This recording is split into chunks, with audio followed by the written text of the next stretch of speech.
ஒரு நாள் ஒருத்தன் காட்டில் கிளி பிடிக்கிறதுக்காக போனான். ஒரு மரத்தில் பஞ்சவர்ண கிளியும் பக்கத்திலேயே காக்காயும் உட்காந்து பேசிக்கிட்டு இருந்தது. இந்த கிளி காக்காயை பார்த்து திமிரா சொல்லிச்சான், ஏய் டர்ட்டி காக்காய் தள்ளி உட்காரு. காக்கா கேட்டு, ஏன் இவ்வளவு அவமானமா பேசுற? நீ பிளாக் அண்ட் ஒயிட், நான் மல்டி கலர். அப்போ கலர் தான் மரியாதை. என் மரியாதை என்னன்னு தெரிஞ்சுக்கோ. யாரு? கிளி. காக்கா சொல்லிச்சு, நான் ஏதோ பிளாக் அண்ட் ஒயிட்டா போயிட்டேன். ஒருவேளை கடவுள் என்ன படைக்கிற போது கரண்ட் கட்டா போச்சா என்னமோ, எனக்கு எப்படி தெரியும்? நான் கொஞ்சம் கருப்பா போயிட்டேன். இது ரெண்டும் பேசிக்கிட்டே இருக்கும்போது வேட்டைக்கு வந்தான் பாருங்க.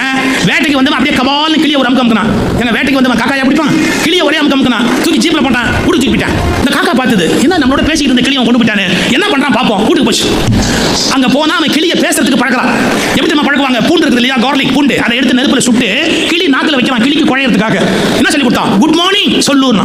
கிளிக்கு குட் மார்னிங் வரல, பூண்டை சுட்டு நாக்குல வச்சுட்டான். கிச்சு கத்திச்சு பாருங்க. காக்கா மேல இருந்து பார்த்தது, நல்ல வேளை நான் பிளாக் அண்ட் ஒயிட். கொஞ்ச நேரம் ஆச்சு சார். அன்னைக்கு அமாவாசை. இந்த வேட்டைக்கார முன்னாடி காக்காக்கு சோறு வச்சு வாசல்ல வச்சு நின்னு கூவ ஆரம்பிச்சா. கா கா கான்னு ஒரு சவுண்ட் விட்டா.